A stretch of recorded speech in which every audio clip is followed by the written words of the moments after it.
We were at a horse show in Greensboro. And my daughter, only on the last day of this 2-day horse show, in the last class, Dick, all she had to do was finish with a ribbon, and she would win the grand champion. That's all she had to do. She goes into the last class, and she rode like terrible. I mean, it was just terrible. She knew it. The horse knew it. The horse actually dropped his head as they're exiting the ring. I mean, I'm telling you, this is the truth. The horse came out of the ring with his head dropped down. He knew, or she knew, her name was Amy, she knew that Brandy had not ridden her the way that she could have in that ring. Fortunately for Brandy, there was only 6 kids in the class. There were 6 ribbons. She got the last place ribbon, but she had not ridden like a champion, even though she got the championship ribbon for the thing. As she exited the ring, I could see she was devastated. She pain in her face. And I went over to her, and I said something. So I said to her, Brandy, do you know why you feel bad today? And she said, no, I don't. She was almost in tears, even though she was the grand champion, but she just didn't feel it.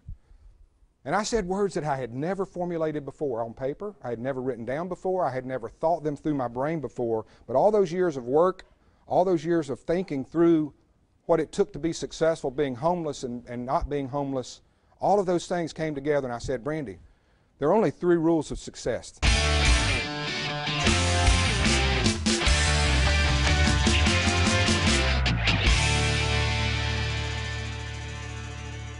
When you read that for the first time tonight, or you heard me say the words, hard work will eventually pay off, how many of you, your first thought went to task?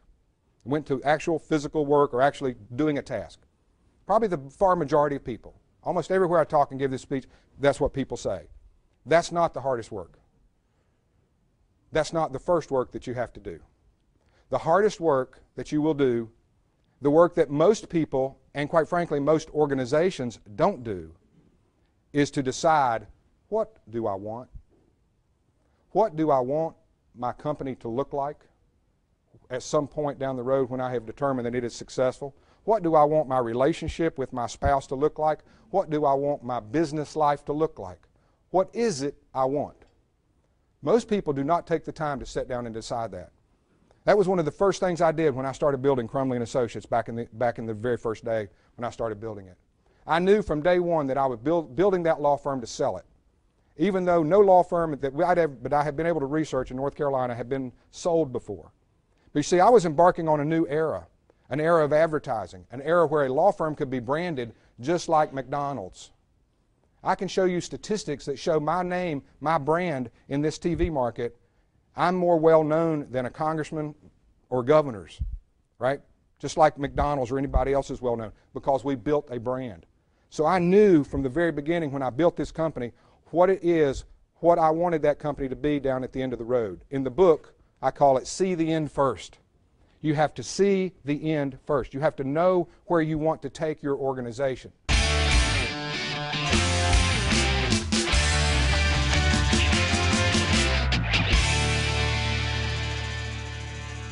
Consistent competency is better than erratic excellence.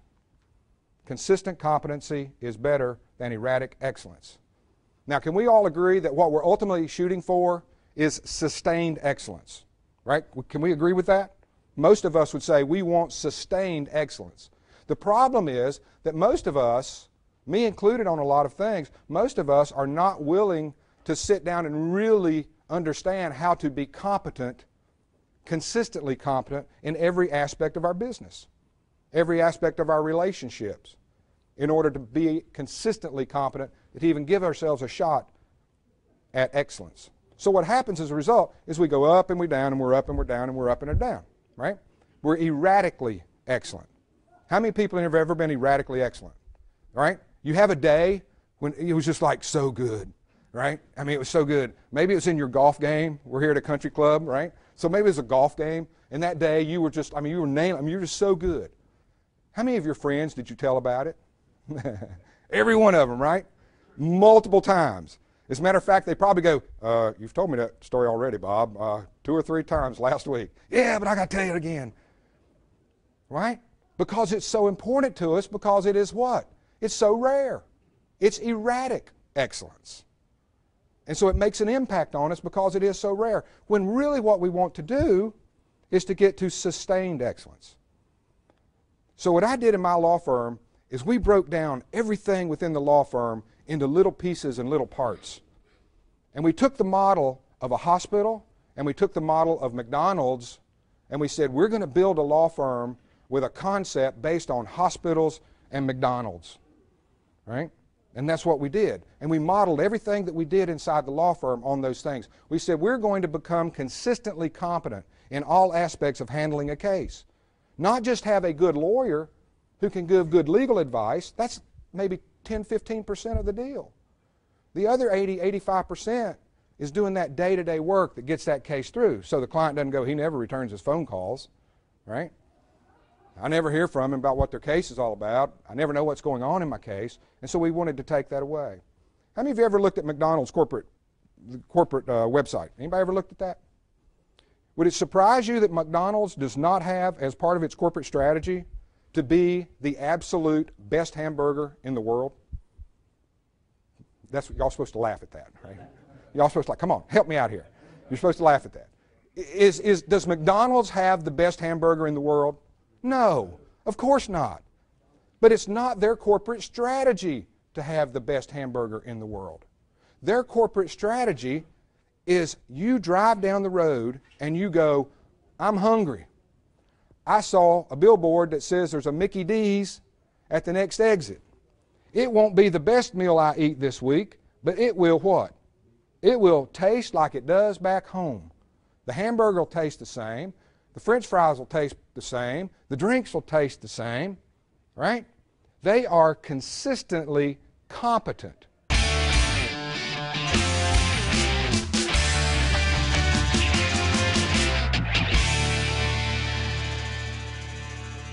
Never go into the ring without the will to win. That's the one that Brandy missed on that day. She went into the ring without a will to win. As I began to think about that, I thought we use a ring to symbolize a lot of things, right?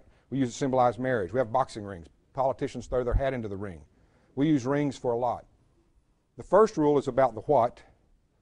The second rule is about the how. This third rule is about the why. It's about the passion. If you have passion about what you're doing, if you have belief in what you're doing, and if you go into the ring with the will to win, your chances for success are obviously much higher. The main thought I want to leave you with this one particular rule, there's a lot of other aspects to it, but the main point I want to leave with you is something that freed me up.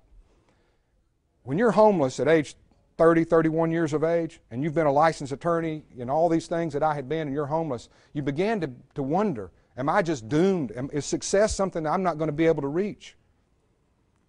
And something Vince Lombardi said really clicked for me and really changed it for me, and he said this.